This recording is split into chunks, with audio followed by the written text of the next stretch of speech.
الحمد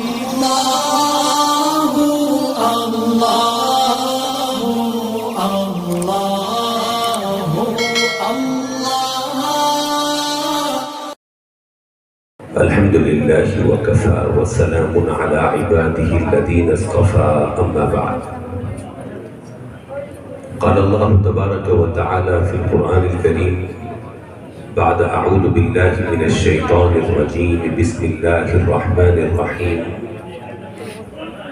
علم الإنسان ما لم يعلم صدق الله مولانا العلي العظيم.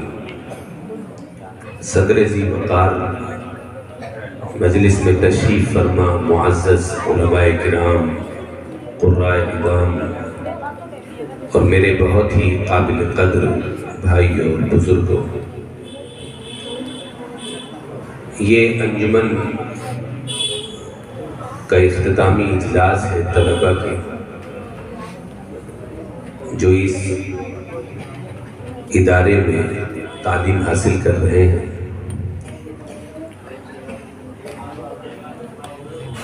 یہ انجمنیں اور یہ ادارے اگرچہ اپنے حجم کے اعتبار سے بہت مختصر معلوم ہوتے ہیں، لیکن ان کی اہمیت اور ان کی افادیت ایک جڑ، اساس اور بنیاد کی طرح ہے. ہمارے اکابر کی قدیم زمانے سے یہ کوشش رہی کہ محلے محلے میں، ہر دیہات اور قصبے میں مکاتب کا قیام ہو، مدارس کا قیام ہو.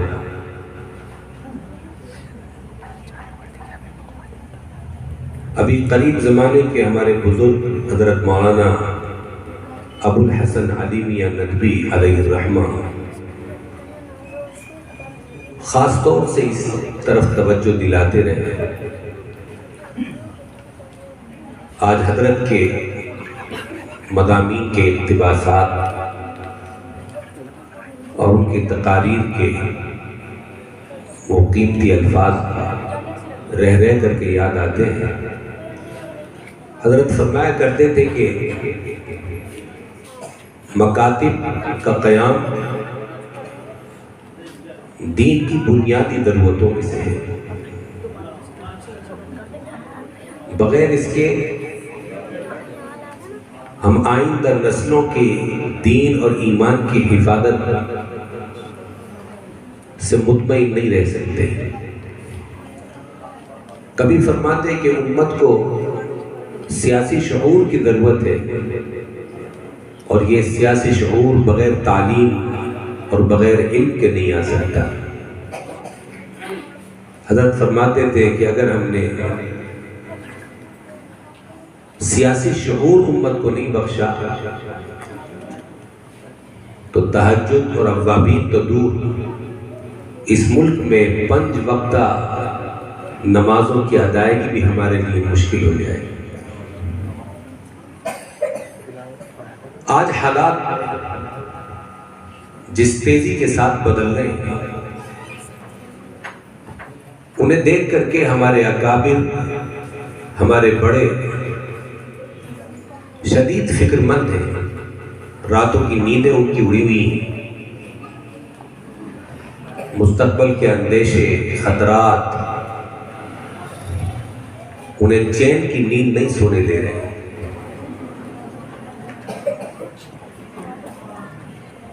وہ اللہ کے نیک بندے جو کہ دور تک دیکھتے ہیں، دور رس نگاہیں ان کے پاس ہیں. ہمارا علم محدود ہے، تجربے محدود ہیں، اندازے محدود ہیں، اس لیے ہمیں وہ چیزیں نظر نہیں آتی جو ان کو نظر آتی ہیں. اس لیے اکابر کی طرف سے پھر ایک بات بہت شدت کے ساتھ یہ بات کہی جا رہی ہے کہ بھئی مکاتب اور تحتانی مدارس کا محلے محلے قیام ہو، مسجد مسجد میں قیام ہو۔ یہی آئندہ آنے والے خطرے کے زمانے میں نئی نسلوں کے دین اور ایمان کے تحفظ کا ذریعہ ہے۔ اس کے بغیر ہم اپنے نسلوں کے دین و ایمان کی حفاظت نہیں کر سکتے۔ خاص طور سے وہ بچے جو اسکولوں میں تعلیم حاصل کرنے کے لیے جاتے ہیں، ان کا مکاتب میں خواہ تھوڑی دیر ہی کے لیے صحیح، لیکن ان کا مکاتب میں آنا اور کچھ وقت دینا یہ انتہائی ضروری ہے۔ اس کے بغیر ان کے عقیدے کی حفاظت، ان کے دین کی حفاظت بھی انتہائی مشکل ہے۔ بہرحال حالات نے ان مدارس کی افادیت کو، اہمیت کو اور زیادہ بڑھا دیا ہے۔ ہمیں ان کی خدمت کو معمولی نہیں سمجھنا چاہیے۔ یہ چھوٹے چھوٹے مدارس جو علم دین کی خدمت میں لگے ہوئے ہیں، اور وہ اساتذہ علماء جو اپنی قربانیاں ان میں رہ کر کے پیش کر رہے ہیں، اور آئندہ آنے والی نسلوں کو سنوارنے، بنانے، ان کی نوک پلک درست کرنے میں اپنی جد و جہد پیش کر رہے ہیں۔ یہ خدمات بڑی عظیم، بڑی جلیل خدمات ہیں، جن کو سراہنے کی ضرورت ہے، جن کی حوصلہ افزائی کی ضرورت ہے۔ اس لیے کہ یہی اب اس ملک میں آئندہ آنے والی نسلوں کو بچانے، گمراہی سے، فتنوں سے، کفر اور شرک سے، یہی اس کا ذریعہ ہے اور واحد ذریعہ ہے۔ ہم نے غیروں کو دیکھا 100 سال انہوں نے محنت کی، اپنی قوم کے لیے مخلص بن گئے۔ ایمان ان کے ہاں نہیں ہے، اللہ کا تصور نہیں ہے، تو اللہ کے لیے تو وہ مخلص نہیں، لیکن اپنی قوم کے لیے وہ مخلص ہوئے، اور قوم کے لیے انہوں نے 100 سال لگاتار قربانیاں دی، محنتیں کی۔ دنیا دارالاسباب ہے، اللہ نے ان کی محنتوں کا پھل انہیں دے دیا۔ آج ملک پر ان کا تسلط ہے، ان کا غلبہ ہے، جبکہ ہم سب جانتے ہیں کہ ان کی فکر باطل، ان کا مذہب باطل، لیکن اللہ نے ہمیں جو دین عطا فرمایا ہے وہ دین برحق ہے۔ جو فکر عطا فرمائی وہ برحق فکر ہے۔ ہم اگر اخلاص کے ساتھ اس فکر کو، اس دین کو، اس عقیدے کو پھیلانے نہیں، اگر محفوظ کرنے کی نیت سے ہی کھڑے ہو جائیں اور اللہ کے لیے اپنی قربانیاں پیش کریں، تو انشاءاللہ دنیا دارالاسباب ہے۔ جب ہم اسباب اختیار کریں گے تو ہمیں بھی اس کا پھل ملے گا۔ یہ وقت کا سب سے اہم ترین تقاضا ہے، اور ہم اور آپ اس بات کو جانتے بھی ہیں کہ ترقی کے لیے بھی تعلیم، تعلم، علم ضروری ہے۔ پھر ہم جس مذہب کے ماننے والے ہیں، اس مذہب سے زیادہ کوئی مذہب تعلیم کو ترجیح نہیں دیتا، تعلیم کی ترغیب نہیں دیتا، علم کے فضائل بیان نہیں کرتا۔ قرآن کریم میں جا بجا علم کی ترغیبات، علم کے فضائل، علماء کے فضائل، ان کی تعریف و توصیف خود رب العالمین نے بیان فرمایا۔ نبی کریم علیہ السلام نے اپنی حدیثوں کے ذریعے علم کے فضائل بیان فرمائے، علم کی اہمیت کی طرف اشارہ فرمایا۔ آپ علیہ السلام نے صحابہ کی ایک جماعت کو عبرانی زبان سیکھنے کا حکم فرمایا، حالانکہ قرآن عربی میں نازل ہو رہا تھا، اللہ کے رسول کی زبان عربی تھی، اس نے ہدایت کے لیے، دینی ضرورت کے لیے عربی زبان ان کے لیے کافی تھی، مگر اس کے باوجود غیروں کی زبان نبی کریم علیہ السلام نے بعض صحابہ کو سکھوائی، اس کا حکم دیا۔ غزوہ بدر کے موقع پر کفار قید ہوئے، مشورے کے بعد طے ہوا کہ فدیہ لے کر کے ان کو چھوڑا جائے گا۔ 4000 درہم تک فدیہ مقرر ہوا، لیکن جن لوگوں کے پاس فدیے کی رقم نہیں تھی، جو نہیں دے سکتے تھے، اللہ کے رسول صلی اللہ علیہ وسلم نے ان کے لیے کوئی اور چیز مقرر نہیں کی۔ ان سے یہ نہیں کہا گیا کہ آپ ہمارے کھجور کے باغات میں 6 مہینے مزدوری کریں گے، ہمارے گھروں میں آپ خدمت کریں گے، یا آپ کو فلاں ذمہ داری دی جائے گی وہ آپ کو ادا کرنی پڑے گی، بلکہ آپ نے ان کے بارے میں فیصلہ فرمایا کہ ہر ایسا قیدی جس کے پاس ادائیگی کے لیے فدیہ نہیں ہے اور وہ لکھنا پڑھنا جانتا ہے، ہمارے 10 بچوں کو لکھنا پڑھنا سکھا دے، ہم اس کو آزاد کر دیں۔ تعلیم کی اہمیت بتائی۔ آپ نے چاہا کہ ہماری نسلیں تعلیم سے آراستہ ہو جائیں، ان کے پاس دینے کے لیے پیسہ نہیں ہے تو ان کے علم سے، ان کے ہنر سے فائدہ اٹھایا جائے۔ اگرچہ غیر ہیں، کافر ہیں، دشمن ہیں، لیکن ان سے جو فائدہ اٹھایا جا سکتا ہے وہ اٹھا لیا جائے۔ اور آپ نے تعلیم کو ترجیح دی، ان سے تعلیمی فائدہ اٹھایا۔ آج 1500 سال گزرنے کے بعد دنیا کی قومیں، ترقی یافتہ قومیں جیلوں میں تعلیم کا انتظام کر رہی ہیں، حالانکہ آج سے 1500 سال پہلے ہمارے آقا صلی اللہ علیہ وسلم نے قیدیوں سے تعلیم و تعلم کا کام لیا۔ اس وقت جیل میں تعلیم کا نظام آپ نے قائم فرما دیا۔ تو اسلام اپنے ہر پیروکار کو تعلیم یافتہ دیکھنا چاہیے۔ کتنی ایسی چیزیں ہیں جو نبی کریم علیہ السلام نے اس لیے مقرر فرمائی کہ آدمی اس بہانے سے تعلیم حاصل کر لے گا، اسے علم آئے گا۔ فرمایا جنازہ پڑھانے کا حقدار ولی ہے۔ عالم ہونا ضروری نہیں، حافظ قاری ہونا ضروری نہیں، میت کا ولی نماز جنازہ پڑھا تاکہ اس بہانے سے اسے جنازے کے احکام، جنازے کے مسائل،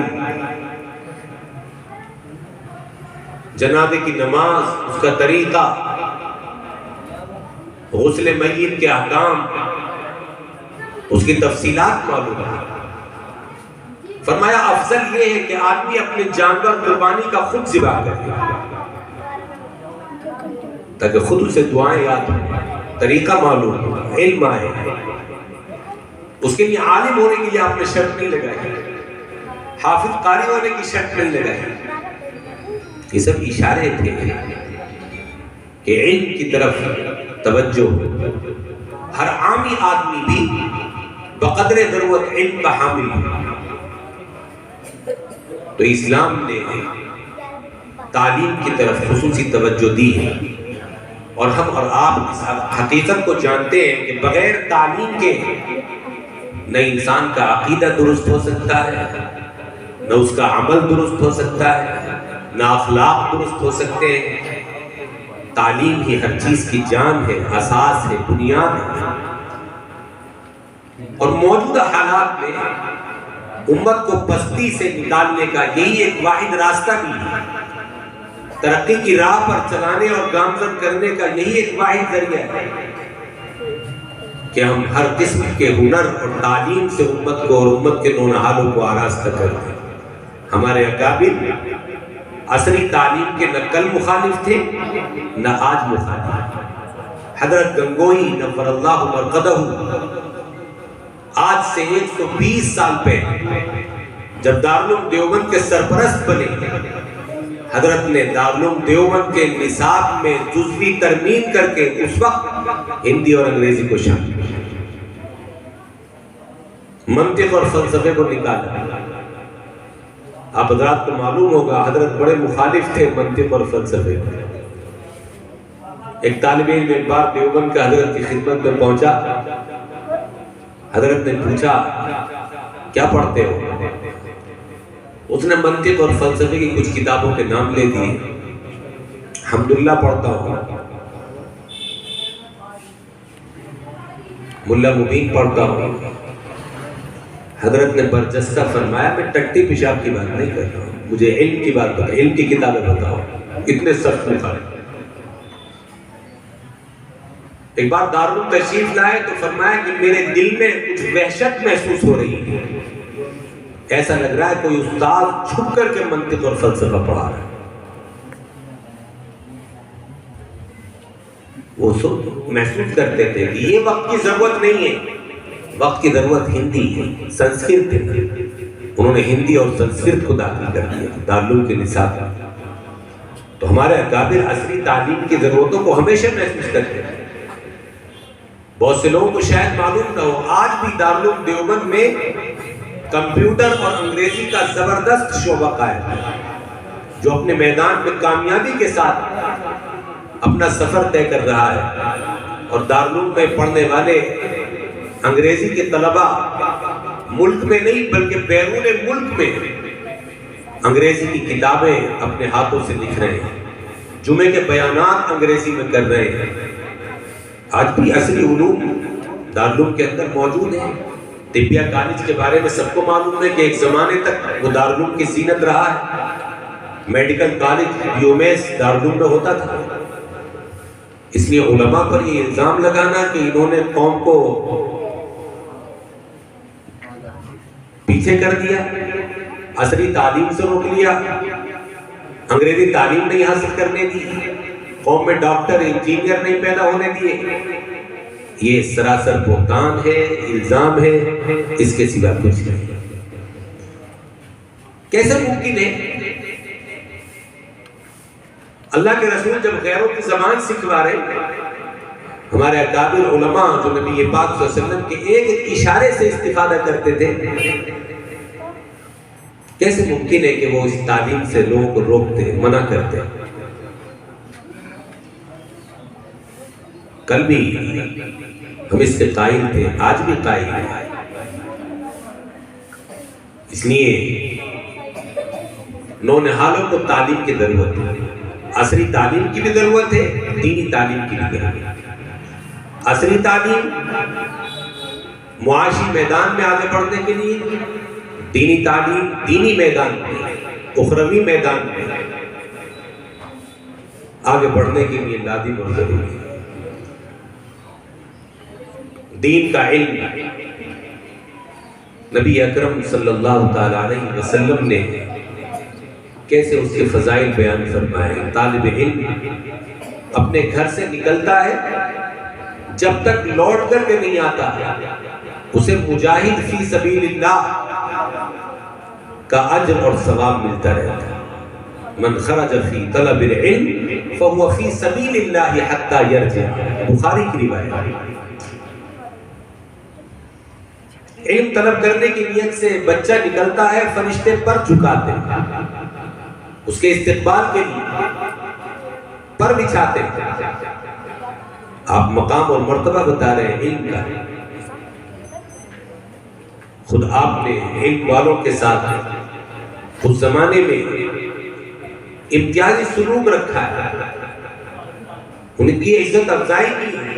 پوچھا کرتے تھے اگر چند میتیں جمع ہو جاتی تھی، کس کے پاس قرآن کا علم زیادہ تھا، کس کو قرآن زیادہ یاد تھا، اس کو آپ پہلے رکھتے ہیں، اسے عزت دیتے ہیں، اسے مقدم فرماتے ہیں.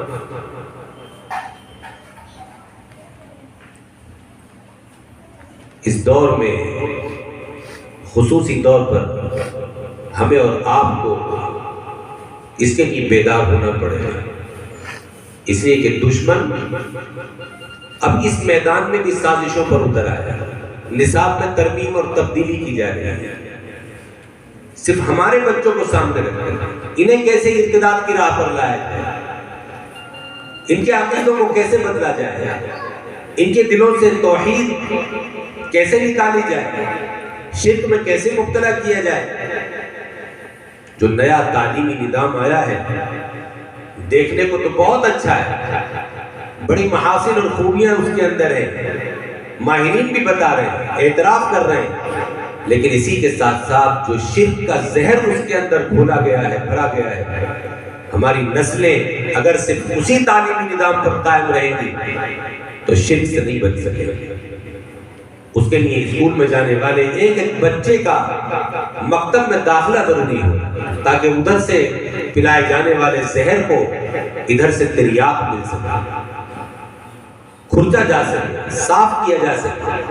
اس کے لیے مکاتب اور مدارس پہلے سے زیادہ اہمیت کے حامل ہو گئے، اور ہم علماء کی ذمہ داری پہلے سے زیادہ بڑھ گئی.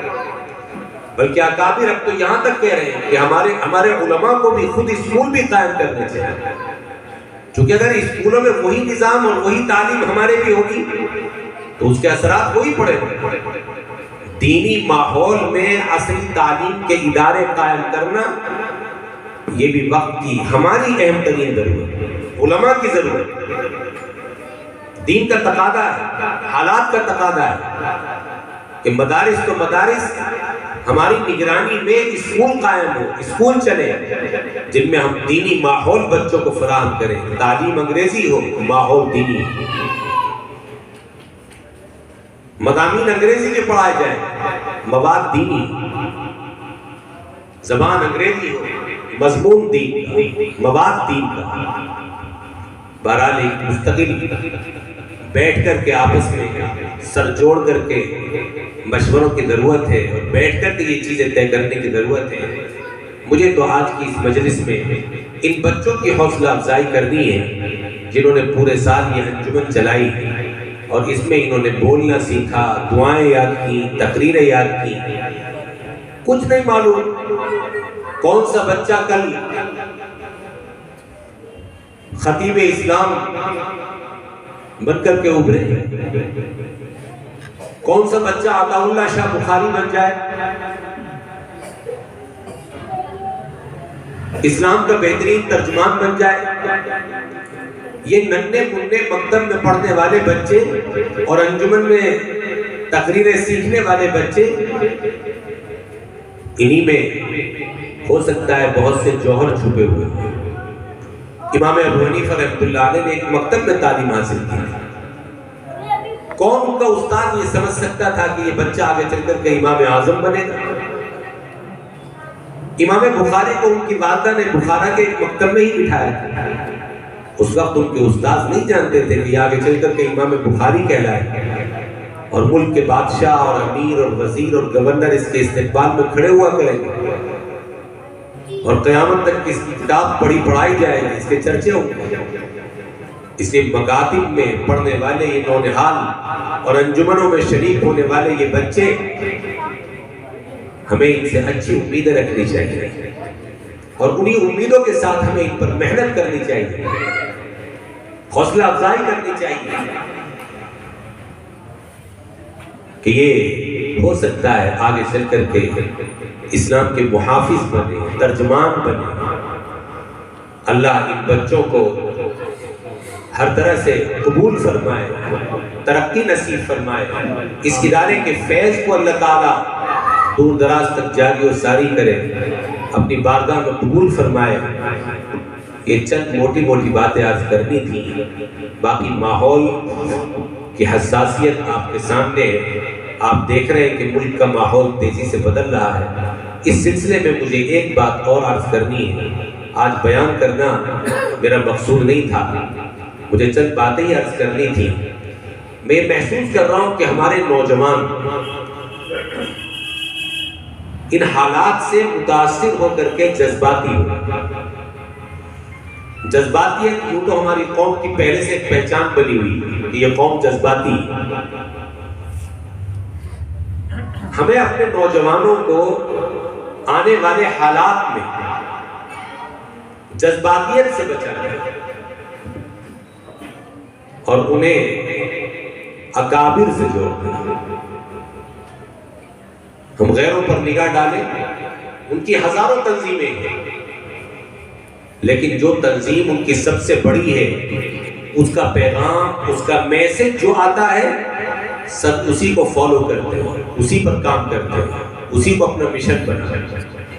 یہ نہیں ہے کہ ہر ایک اپنی 1.5 اینٹ کی مسجد الگ بنا رہا ہے، تنظیمیں الگ الگ ہیں، مقصد سب کا ایک ہے، مشن سب کا ایک ہے، رائے اور فکر سب کی ایک ہے۔ بڑے جیسا کہیں گے ویسا ہم کریں گے۔ 100 سال سے ہم کو یہی دیکھتے چلے آ رہے ہیں، ہمارے اکابر دیکھتے چلے، لیکن ہمارے ہاں اس چیز کا فقدان، جس سے ملیے وہ ایک نیا مشورہ دیتا ہوا نظر آتا ہے، اکابر پر تبصرہ کرتا ہوا نظر آ رہا ہے، کوئی انہیں بزدل بتا رہا ہے، کوئی نہ سمجھ نعوذ باللہ کہہ رہا ہے کہ ہمارے اکابر حالات کو نہیں سمجھ رہے، ان کے اندر ہمت نہیں ہے۔ نہ جانے کیسے کیسے منفی تبصرے ہمارے نوجوان خود اپنے اکابر پر کرتے ہیں۔ یہ کیا ہے؟ یہ جذباتیت ہے۔ اس کا مطلب یہ ہے کہ ان کے اندر وہ سمجھ بوجھ نہیں ہے، شعور اور آگہی کا وہ درجہ نہیں ہے جو ہونا چاہیے، ورنہ شاید ایسی سطحی باتیں کبھی وہ اپنی زبان سے نہ کہتے۔ اس لیے یہاں علماء کا ایک بڑا مجمع بیٹھا ہوا ہے، اس لیے میں ان کی خدمت میں درخواست کر رہا ہوں کہ جتنے بھی ہمارے ٹچ پہ نوجوان ہیں، ہم انہیں جذبات کی رو میں نہ بہکنے دیں، بلکہ ان کو اس پر تیار کریں، ان کی ایسی تربیت کریں کہ وہ اپنے آپ کو پیچھے رکھ کر کے اپنے اکابر کے اشاروں، ان کے مشوروں، ان کے احکام کا پابند بنیں، کہ ہمارے اکابر جو کہیں ان کے ذہن میں یہ بات ڈالیں کہ اکابر حالات سے ناواقف نہیں ہیں، غافل نہیں ہیں، وہ چین کی نیند نہیں سو رہے ہیں، وہ ہم سے زیادہ فکر کرتے ہیں، حالات پر ان کی نگاہ ہم سے زیادہ ہے، چین اور سکون ان کا ہم سے زیادہ اڑا ہوا ہے، ہمیں وہ اندازے نہیں ہیں، مستقبل کے وہ خطرات ہمارے علم میں نہیں ہیں جو ان کے علم میں۔ اس لیے دن رات وہ بھی حل تلاش کرنے میں لگے ہوئے ہیں، وہ اللہ کے نیک بندے ہیں، مقبول بندے ہیں، دوررس نگاہیں ان کے پاس ہیں، اللہ کے نور سے دیکھتے ہیں، اس لیے ان کے فیصلے، ان کے مشورے وہی ہمارے لیے اصل مشعل راہ ہو سکتے ہیں۔ اس لیے ہم اپنے آپ کو ان کا پابند بنا کر کے رکھیں، حالات چاہے کتنے بھی بد سے بدتر ہو جائیں، لیکن ہم اپنی عقل سے، اپنے فیصلے سے ایک قدم آگے نہ بڑھائیں جب تک ہمارے اکابر کی طرف سے کوئی اشارہ نہ ہو، مشورہ نہ ہو، ان کی کوئی ہدایت نہیں۔ اگر ہم اس طرح متحد ہو کر کے، متفق ہو کر کے، بڑوں کو بڑا جان کر کے، اپنے آپ کو ان کے سپرد اور حوالے کر کے چلیں گے تو انشاءاللہ حالات کا مقابلہ کرنا ہمارے لیے آسان ہو جائے گا۔ اور اگر ہم تتر بتر ہوئے، فکری انتشار کا شکار ہوئے، عملی انتشار کا شکار ہوئے، تو پھر یاد رکھیے، پھر یہ ایسی بھیڑوں کا ایک ریوڑ ہوگا کہ جس کا کوئی چرواہا نہیں ہوگا، کہ چند بھیڑیں ادھر اور چند بھیڑیں ادھر، اور نہ ان کا کوئی پرسان حال ہوگا، اور پھر دشمن کے لیے گھات لگا کر کے ان بھیڑوں کو پر حملہ کرنا اور بھیڑیوں کے لیے انہیں اپنا لقمہ تر بنانا بڑا آسان ہو جائے۔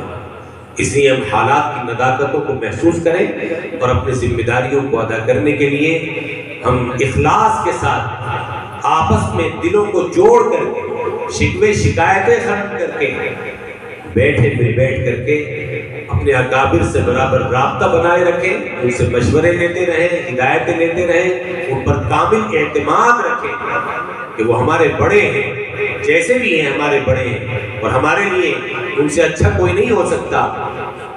ہم اس زمانے کے جیسے ہیں، اللہ نے ویسے ہمیں لیے اکابر بھی دیے ہیں۔ وہ انسان ہیں، ان کے اندر نقص ہو سکتا ہے، کوئی انسان، کوئی بشر نقص سے خالی نہیں ہے، لیکن ہمارے زمانے کے لیے وہ کافی و وافی ہے، اسی لیے اللہ نے انہیں ہمیں عطا کیا ہے، ہمارا رہبر اور رہنما بنایا ہے۔ اللہ تعالیٰ سے دعا کیجیے اللہ تعالیٰ ہماری صفوں میں اتحاد پیدا فرمائے، اتفاق پیدا فرمائے، اخلاص پیدا فرمائے، ہمیں آپس میں ایک دوسرے سے مل جل کر کے، جڑ کر کے کام کرنے کی توفیق بخشے، آنے والے حالات کا اللہ تعالیٰ مقابلہ کرنے کی توفیق دے، اور تعلیم اور تعلم پر، مکاتب اور مدارس کی ترقی پر ہمیں خصوصی توجہ دینے کی توفیق بخشے۔ وآخر دعوانا الحمدللہ۔